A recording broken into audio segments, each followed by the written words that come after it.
Somos Carlos Urgui y Pablo Sánchez, colaboradores Clásica Universitaria, el programa de música y libros de los SRT Media. Hoy hablamos con el escritor y ensayista argentino Alan Pauls. Estás escuchando Clásica y Universitaria. Bueno, Alan, para comenzar la entrevista, me gustaría preguntarte sobre tu vida de escritor hoy, hace tantos años en Berlín, y al margen de todo lo que venís comentando en libros, en notas, ¿cuál es tu lectura de la ciudad? ¿Qué hace un escritor con la ciudad? ¿La escribe y la transforma o la ciudad se mete en tu escritura? ¿Cómo crees que viene esa relación entre territorio, escritura, entre ciudad, ensayismo? Yo creo que escribí más sobre Berlín antes de vivir en Berlín que viviendo en Berlín. Eso por ahí es una pista de lo que pasa en mí, por lo menos, con la relación con las ciudades en las que vivo cuando escribo, en el sentido de que por alguna razón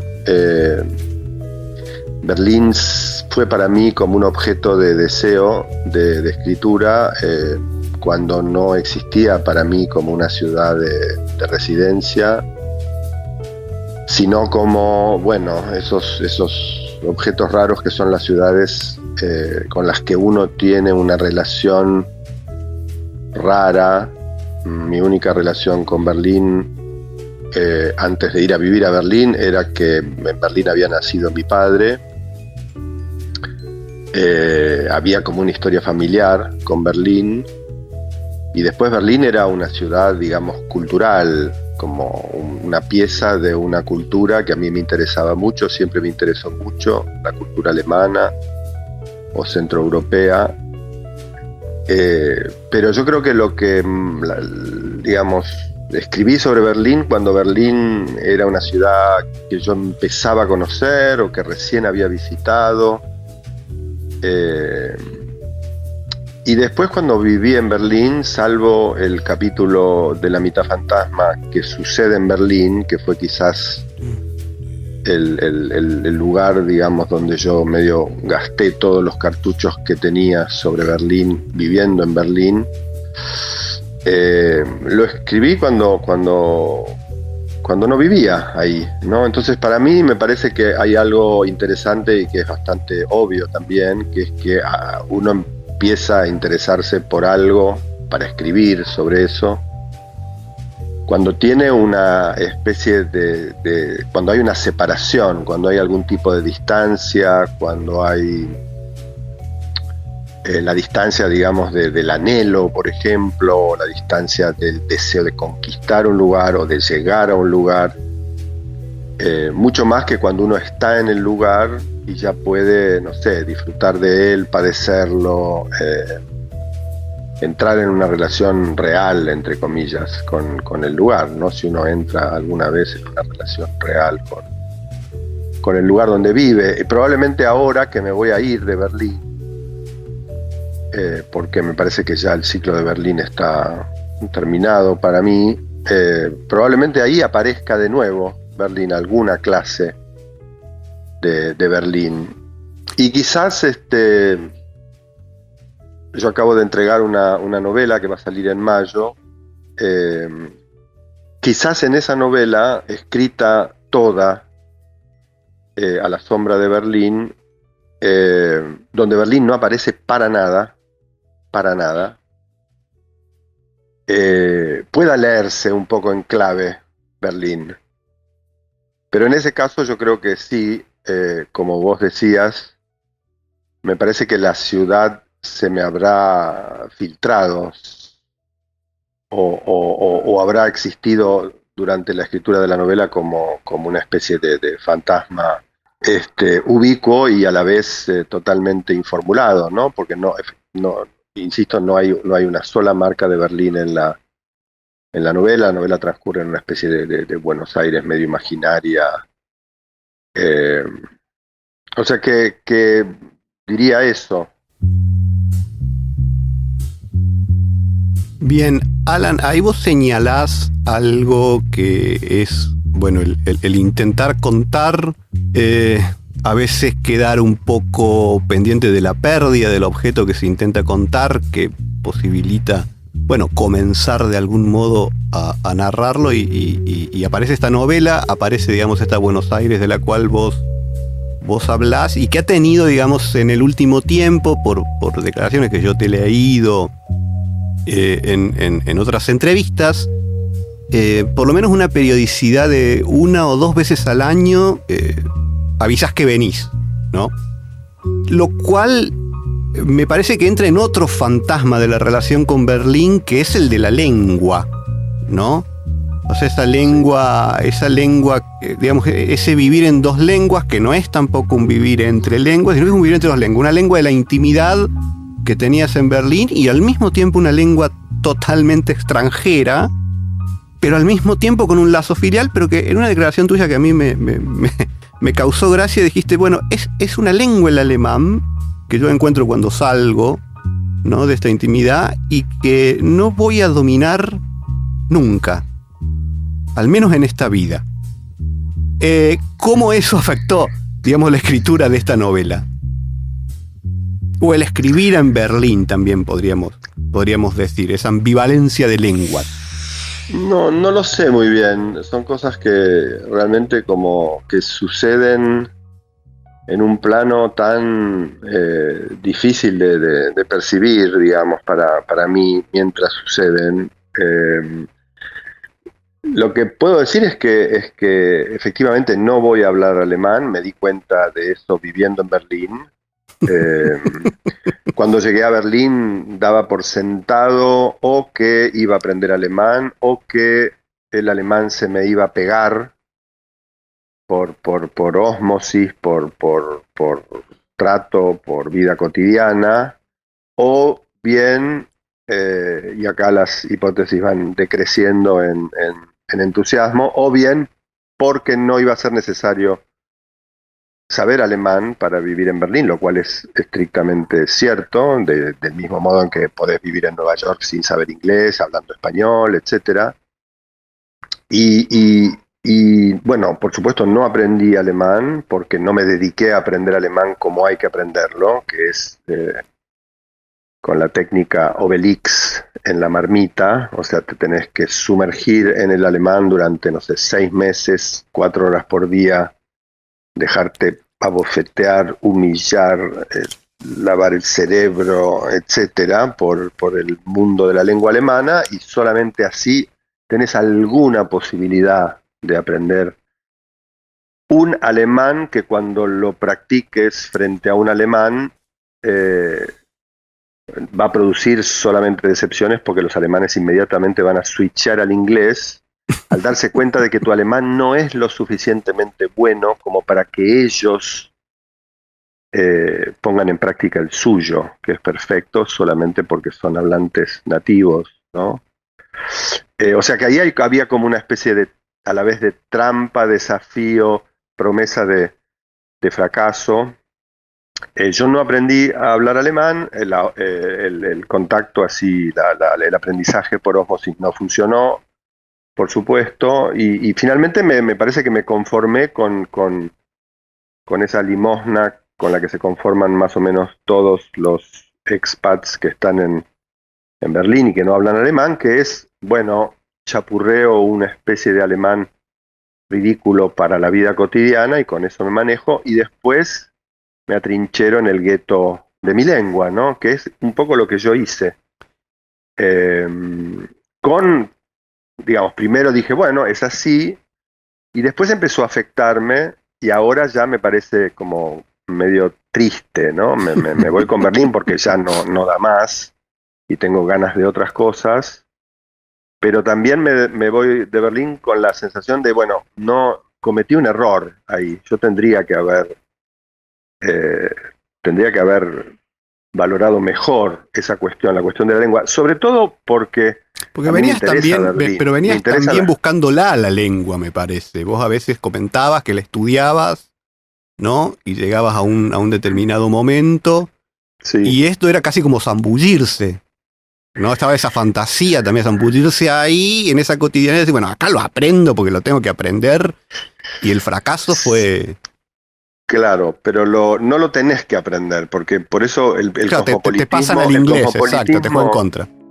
El cosmopolitismo de Berlín te juega en contra en ese sentido, igual que te juega en contra el cosmopolitismo de Nueva York, en el sentido de que podés vivir perfectamente en Berlín sin saber alemán. Pero el problema para mí es que a mí me interesa Berlín, claro. Me interesa lo alemán, me interesa lo que se escribe en alemán, me interesan los periódicos alemanes, me interesa la tele alemana.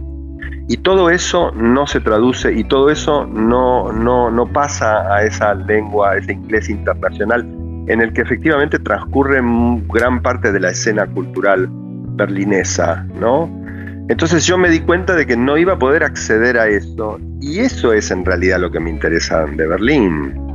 Hay miles de libros, miles de ensayos, miles de revistas que publican las cosas que supuestamente a mí me interesaría leer, que no voy a poder leer y que probablemente no se traduzcan, porque además a los alemanes no les interesa ser traducidos. Eso es muy impresionante. Impresionante, sí. O sea, no sé si es porque con el mercado interno, digamos, se satisfacen, o porque son muy provincianos, o porque son muy arrogantes, no lo sé, pero lo cierto es que si vos tomás la producción intelectual berlinesa o alemana, digamos, de los últimos 20 años, lo que está traducido al castellano ni hablar, no hay nada, hay muy poco, pero incluso al inglés es poquísimo. Entonces ahí hay para mí algo que se vuelve completamente opaco, y un poco era mi fantasía de Berlín, ¿entendés? Como estar cerca de Dietrich Friedrichsen, de Dietmar Dad, o sea, gente como de Joseph Vogel, gente que yo puedo leer como tirando sus textos a la IA para que me escupa una versión chota de lo que escriben, ¿entendés? Entonces para mí eso marca un poco también el límite de lo que yo voy a poder hacer en esa ciudad, y marca también, bueno, sí, una especie de fracaso personal, en el sentido que no vi para nada la situación, la importancia de la situación objetiva, y tampoco vi la importancia de la situación subjetiva, en el sentido de qué me iba a privar yo si yo no me metía en la lengua, ¿no? Pero me parece también por supuesto hay un problema personal, en el sentido de como medio de psicoanálisis, que es, bueno, ¿por qué yo estudié, no sé, 7 veces a lo largo de mi vida, en circunstancias diferentes, alemán, y siempre cuando yo tenía la impresión de que empezaba como a encontrarle la vuelta a la lengua, abandonaba, ¿no? Como si dijera, bueno, ya en algún momento me meteré con vos, pero ahora simplemente me conforma como saber que estoy ahí, como entrando en la lengua, ¿no? Y después, cuando retomaba el estudio del alemán, me daba cuenta que tenía que empezar de cero. Era como, ¿entendés? Como medio un Sísifo, un trabajo de Sísifo, y ya no tengo edad para Sísifo. No, nadie merece ese trabajo. No, pero en esa relación histérica con la lengua, me parece que habla de un montón de deseos y de un pasado acumulado ahí, no solo con lo filial, pero te quiero preguntar por varias cosas que surgen acá y que me parece que podremos pensar como el escenario de la extranjería o de esa lengua no correspondida permite pensar escenas de escritura, porque digo, esto que vos decías, a los alemanes no les interesan ser traducidos. Vos en los últimos años has tenido en el mercado editorial europeo traducciones nuevas o ediciones nuevas de tus novelas, y después tu llegada a Berlín coincide también con tu labor como tallerista, ¿no? Que es otra forma de entregar la lengua, que bueno, eso lo hiciste en lo que vos llamás este gueto de la lengua, ¿no? Que es un gueto muy productivo, y a lo que uno debería preguntarse si esta cosa del inglés, lengua franca que domina en Europa, no es la señal de una derrota cultural de todas las tradiciones nacionales. No sé si esto que te digo tiene algún sentido para vos. Sí, no sé si la derrota, yo no sería tan drástico, ¿no? Me parece que el triunfo imperial del inglés es un fenómeno que conocemos desde hace mucho tiempo, ¿no? No es nuevo. y el mundo de la literatura, digamos, o de la cultura, lo sigue y se somete a él desde hace mucho tiempo, o sea que ahí no hay una novedad. Y me parece que las tradiciones nacionales o las lenguas nacionales no son derrotadas, sino más bien como que pasan a ocupar otras posiciones. Yo creo que el campo se modifica, porque me parece que incluso en esa situación como de acorralamiento en la que yo de algún modo viví en estos 7 años en Berlín, en el sentido de atrincherado como un poco en ese español, en ese castellano, ¿no? Iberoamericano, latinoamericano, español, etcétera. No necesariamente empalidece esa lengua o la empobrece. Sin duda esa lengua es una lengua más que pulula ahí por Berlín, como las muchas que hay, pero yo en los talleres, charlando en estos castellanos múltiples, tenía la impresión, o tengo la impresión, de que la lengua es como floreciente, diría, ¿no? Aun cuando ocupe posiciones totalmente subalternas en la geopolítica, ¿no? En el mapa de la Real Linguistique. Pero lo que sí lamento, y ahí un poco interviene mi tara personal, es que no haber podido ser yo, de algún modo, una especie de agente doble, ¿no? Entre el mundo hispanohablante y el mundo germanohablante. Ahí hay algo que probablemente yo tenía como una fantasía en relación con eso, que no se cumplió o que no cumplí, porque no me dio el cuero, porque no tengo tanta... Por ejemplo, yo cuando fui a Berlín fui un poco con la idea de voy a ir a la ciudad donde nació mi padre, de donde mis abuelos se tuvieron que ir, con mi abuela judía, no voy a reanudar, voy a investigar, un poco como un arqueólogo, ¿no? Familiar. Y cuando llegué a Berlín, trabajé un poco en un proyecto ligado con eso y me di cuenta de que era un gesto totalmente artificioso en mí, que yo no tenía para nada esa pulsión, digamos, la pulsión que podía tener, no sé, Edgardo Kosarinsky, ¿no? Como alguien para quien la historia familiar es una especie de archivo donde se condensa la historia, no sé, de un pueblo, de una lengua, ¿no? Me di cuenta que eso no estaba en mi programa y que por ahí podía hacerlo, pero si lo hacía al precio de una especie de esfuerzo o incluso una palabra que para mí está muy asociada a Berlín, al precio de un sacrificio que yo ya no sé si quería hacer, ¿no? Si es que podía hacerlo. Entonces para mí ahí se cayó una especie de medio como un ideal, te diría, ¿no? El del escritor que vuelve, ¿no? Y que hace como el camino inverso que hizo su padre, para, no sé, recuperar no sé qué pasado, no sé qué huellas. Y ahí también hay algo raro, que es como, en un punto, hay en esa defección algo muy alemán, yo creo. Quizás ese es el punto en el que yo soy más alemán, que es como rechazar, no sé, no rehusar, desistir, como alemán y no alemán, en el sentido de que también yo creo que esta relación complicada con la lengua implica para mí como un deseo de no identificarme con esa lengua. No quiero identificarme con esa lengua.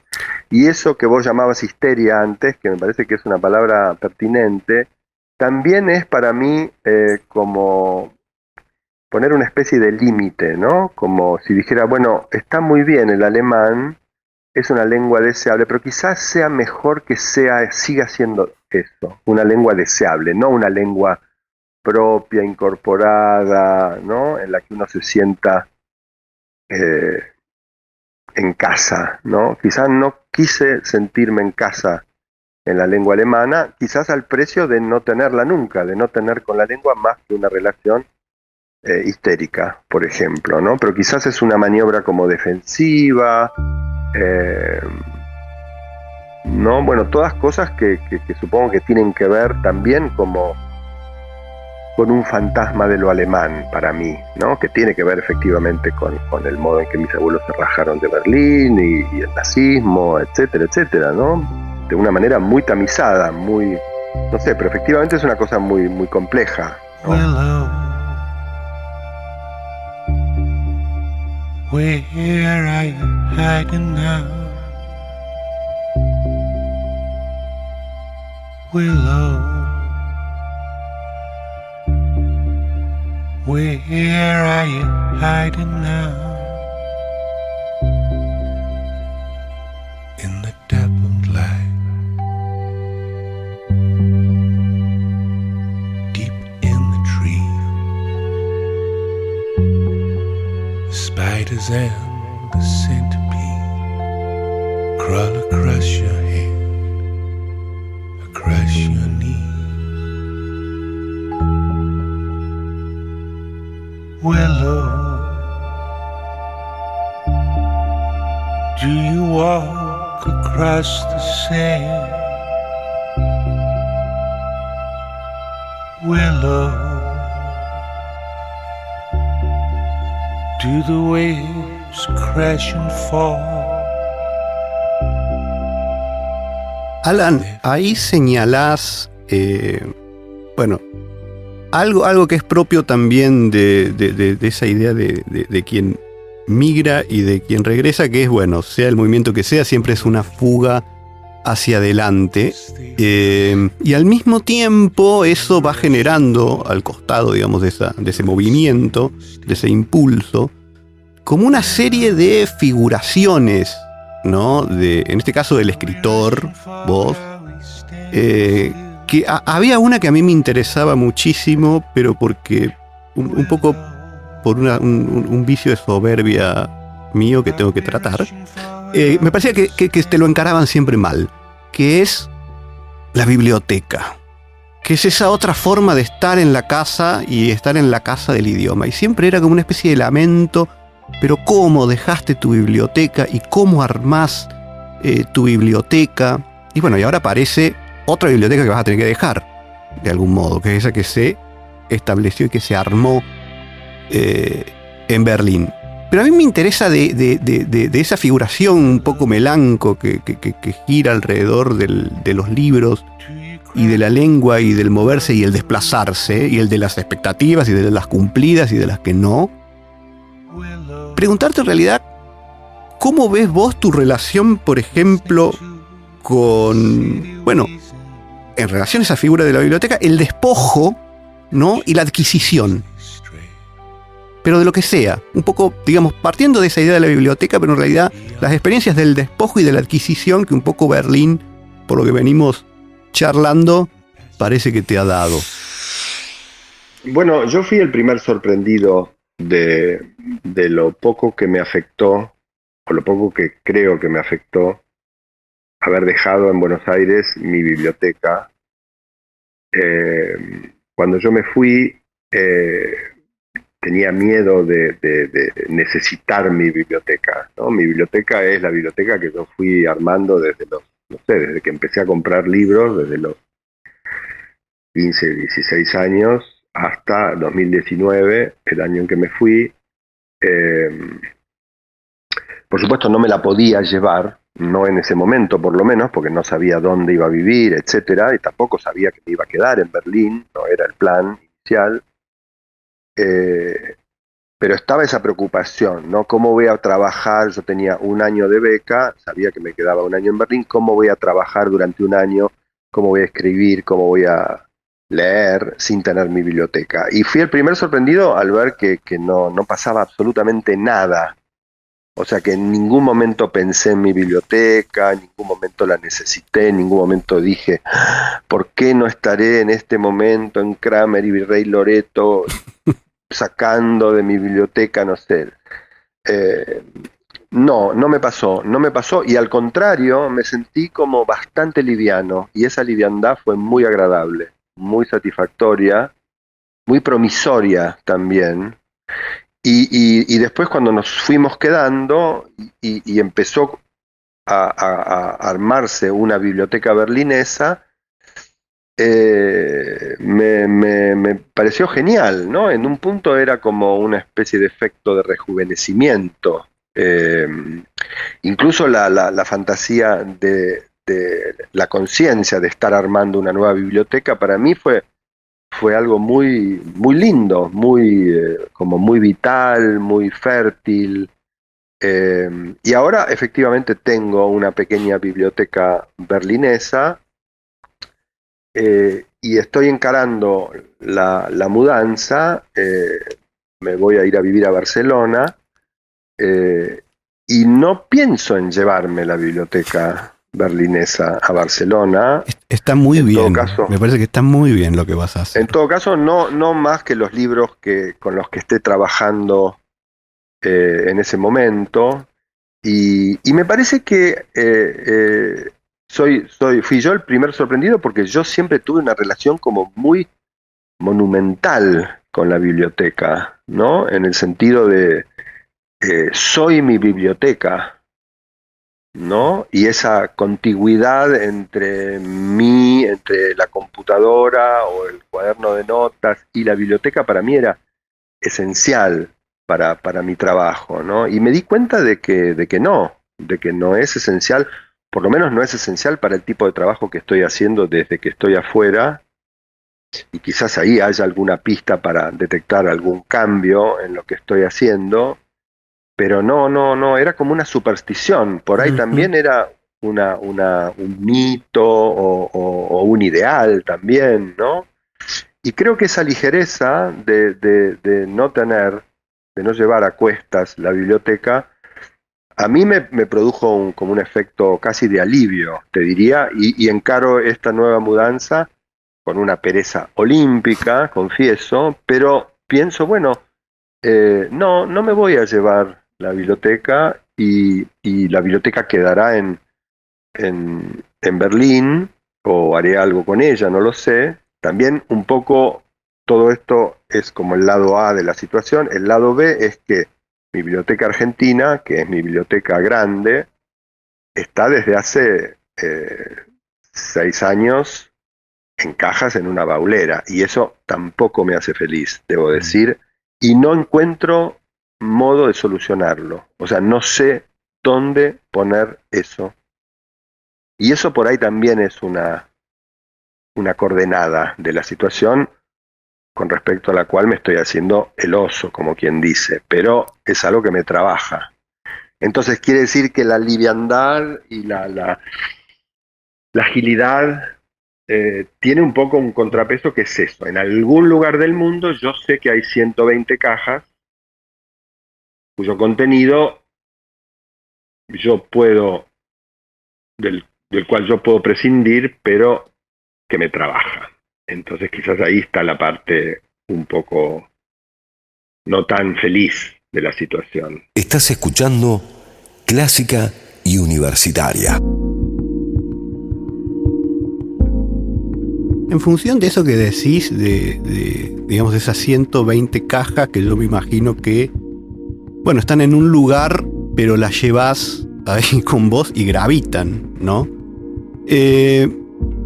Idas y vueltas entre Buenos Aires y Berlín. El venir a Buenos Aires yo me imagino que activa una especie de dispositivo que sería algo así como tu memoria proustiana, ¿no?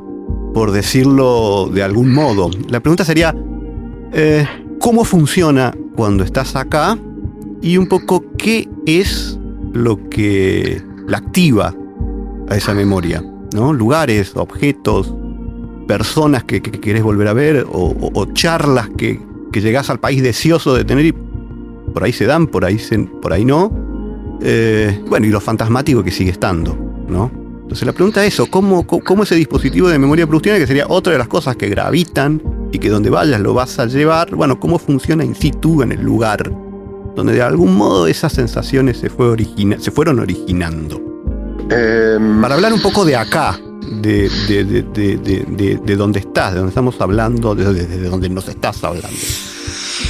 la verdad es que con estas visitas, o sea, siempre el problema para mí de estar afuera es que cuando uno vuelve a Buenos Aires, vuelve en estas fechas abominables que son las fiestas, y vuelve poco tiempo, o quizás un tiempo siempre muy prudencial. Por ejemplo, yo estoy hace 3 semanas acá y me estoy empezando a preguntar, ¿pero por qué tengo que volver a Berlín?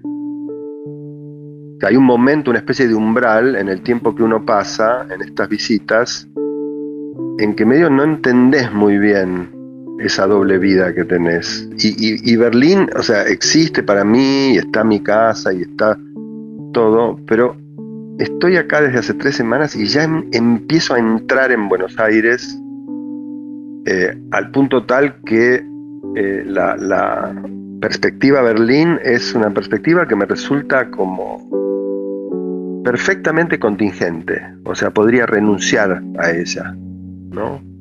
Y ese es el momento, por supuesto, en el que hay que irse, ¿no? Hay que volver. Yo me vuelvo, mañana me vuelvo a Berlín. Pero como son visitas cortas, yo tengo la impresión de que básicamente Buenos Aires para mí son personas, ¿no? Personas, caras, voces, cuerpos. Y la ciudad en sí, en general, es como algo que está un poquitito en segundo plano, te diría. Me chupa mucho la conversación con los amigos, la conversación con la familia. Yo creo que extraño mucho la conversación de Buenos Aires, la conversación argentina. Que es algo que se fue convirtiendo para mí en un objeto muy esencial, ¿no? en estos años. Yo te diría que lo que más extrañé, lo que más me hizo falta y lo que más disfruto cuando vuelvo a Buenos Aires es la charla, ¿viste? El género charla, la práctica, la experiencia, el tiempo de la charla, el maratonismo conversacional, ¿no? Es algo que me abduce por completo. Y después, no sé, sí, hay como reencuentros, qué sé yo, la luz de Buenos Aires me parece increíble, ciertos árboles, el empedrado de ciertas calles, cosas, por ejemplo, nuevas que reemplazaron cosas viejas que para mí eran muy importantes, como por ejemplo el puente de Juan B. Justo, que ya no existe, pero lo que hay ahora me interesa también. O sea, es muy raro eso, ¿no? De repente no vengo y no me llama la atención, ay, el puente de Juan B. Justo, que no está más. No, está el puente de Juan B. Justo, que no está más, pero también está lo que hay ahora, que aunque sea una defecio, me parece interesante, ¿no? Uh-huh. No sé, pero aún, de todos modos, te diría que yo soy muy lento para todo, soy así, funciono en modo caracol. Y quizás me hagan falta, digamos, muchos más años de extranjería para realmente volver a relacionarme con la ciudad en el sentido en que vos lo decías, ¿no? Pero supongo que en algún momento me va a pasar, pero también supongo que el momento en que eso me pase ya estaré volviendo. O sea que ya la extranjería habrá terminado, porque también siempre pienso que no quiero que este tipo de cosas horribles sucedan conmigo en Europa, ¿no? O en otro lado. Me imagino que es acá donde eso va a suceder, pero sí, la ciudad siempre es para mí como algo un poco flu por ahora, ¿no? Y la ansiedad, el frenesí, el deseo está mucho más puesto en en encontrarme con personas. Por ejemplo, me gusta mucho encontrarme en Buenos Aires con personas que, como yo, están viviendo afuera. Eso es algo que me parece muy hermoso, muy, muy intenso, ¿no? Aun cuando no hablemos para nada de la ciudad. Pero el otro día me encontré, almorcé con Graciela Montaldo, que es muy, muy amiga, una ensayista y profesora extraordinaria que trabaja en Columbia,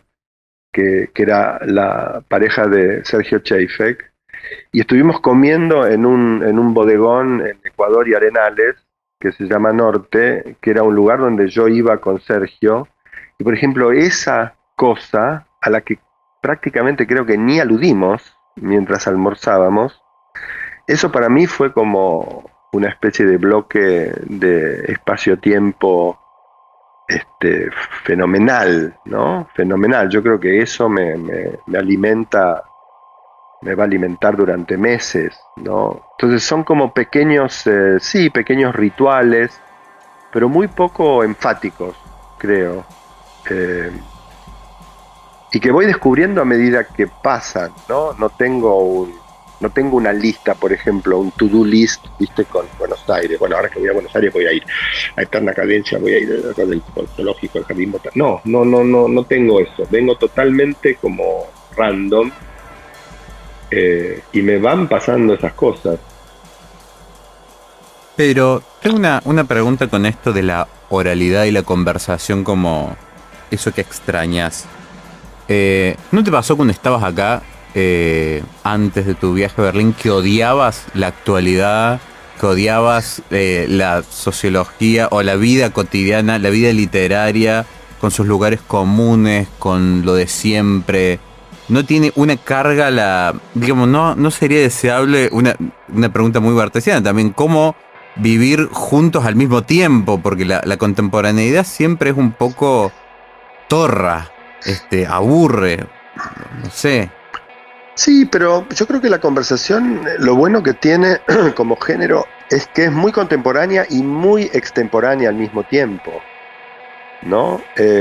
Sí, tengo esa fobia a la actualidad, eh, que vos describís, la tengo, por supuesto, y algo de eso fue también lo que me llevó como a probar qué pasaba si vivía afuera, ¿no? Pero esa actualidad siempre fue para mí algo que el tipo de conversación que yo establecía con mis amigos, con las personas que me interesan, eh, era algo que esa conversación dejaba fuera por completo, abolía, o bien si la incorporaba, la trituraba, la elaboraba, la embellecía. Para mí, lo que tiene genial la conversación es que es como algo muy alquímico, ¿no? Podés conversar sobre cualquier cosa, literalmente, cosas que a priori, puestas sobre la mesa, te resultarían intragables, ridículas, banales, mezquinas, y adentro de la conversación brillar como piedras preciosas. Para mí la conversación es eso también, ¿no? Es tan así, tan alquímica, que hasta la mierda que nos rodea, esa especie de murmullo inmundo, puede participar y tener su momento de gloria en la conversación, ¿no? Eso extraño, porque en Berlín yo puedo conversar con personas, por supuesto, porque uno va tratando de armarse ese pequeño cenáculo, ¿no? Esa micro socialidad en todas partes, ahí donde va, porque efectivamente es un poco el ecosistema en el que uno vive y sobrevive y es feliz. No se puede vivir sin eso, yo no puedo vivir sin eso, no, ni en mis momentos de máximo eremitismo puedo pensarme a mí solo en una cabaña junto al mar, no escribiendo mis libritos y leyendo. No, necesito ese intercambio, pero me parece que no hay con qué darle, ¿no? Y la conversación que yo puedo tener en Berlín es una conversación que puede ser muy brillante o muy atractiva en muchos momentos, pero la conversación argentina, digamos, me parece que tiene encima para mí como un nivel de sedimento histórico, ¿no? Que tiene que ver con la ciudad, que tiene que ver con lo argentino, que tiene que ver con los conversadores argentinos a los que uno admira o admiró, y eso es muy difícil encontrarlo en otra ciudad, me parece, o en otra escena, ¿no? Aun cuando en Berlín puedo encontrarme con gente que conoce muy bien Buenos Aires, que conoce muy bien la tradición cultural argentina, etcétera. Digo, no es un problema de saber, ¿no? De conocimiento, es un problema más bien como de hábitus, diría Bourdieu, ¿no? Una cosa completamente incorporada y que se manifiesta, digamos, al nivel del cuerpo también, ¿no? Entonces, para mí la conversación es más bien el antídoto contra la actualidad, contra el presente en el sentido más informativo, periodístico de la palabra, ¿no? Yo cuando llegué a Berlín, una de las primeras cosas que me produjo una sensación de placer total, de alivio y de placer, fue como el nivel de vida acolchonada que tuve en ese primer año de la beca. Estaba acolchonada por la beca, por supuesto, que me permitía vivir un año sin preocupaciones, pero también todas las ventanas de la casa tenían doble vidrio, y también tenían doble vidrio para protegerme de una ciudad que es hiper silenciosa. Por ejemplo, el silencio de Berlín para mí fue como la música más celestial que yo podía escuchar. En subirme a un taxi y que el taxista no abriera la boca en los 40 minutos que le llevaba a llevarme a la otra parte de la ciudad, para mí era un éxtasis, viniendo de la Argentina. Un éxtasis. Eso me duró, te diría, 2 años. Porque después el silencio de Berlín, que es realmente muy hermoso, se volvió el silencio de la pandemia, y ahí yo dije, bueno, ¿no? Quisiera escuchar como unos gritos, alguien que habla de un balcón al otro, en fin, esas imágenes que uno veía como de Italia, ¿no? Que unos cantantes de ópera le cantaban serenatas o arias de ópera a los vecinos de balcón a balcón. Nada de eso sucedía en Berlín. Nada de eso. Nada. Silencio a fondo, a full. Vengo acá a Buenos Aires, por ejemplo, y lo que escucho, además del ruido atronador de la ciudad, que es demente, escucho, por ejemplo, perros. Todo el tiempo escucho perros, el coloquio de los perros. Y eso me parece increíblemente lindo. Escucho todo el tiempo como perros que se hablan unos a otros, medio como La Dama y el Vagabundo, no sé cuál era la película de Disney en la que había en un momento que todos los perros hacían como una especie de cadena de ladridos para avisarle no sé qué a cuál de ellos.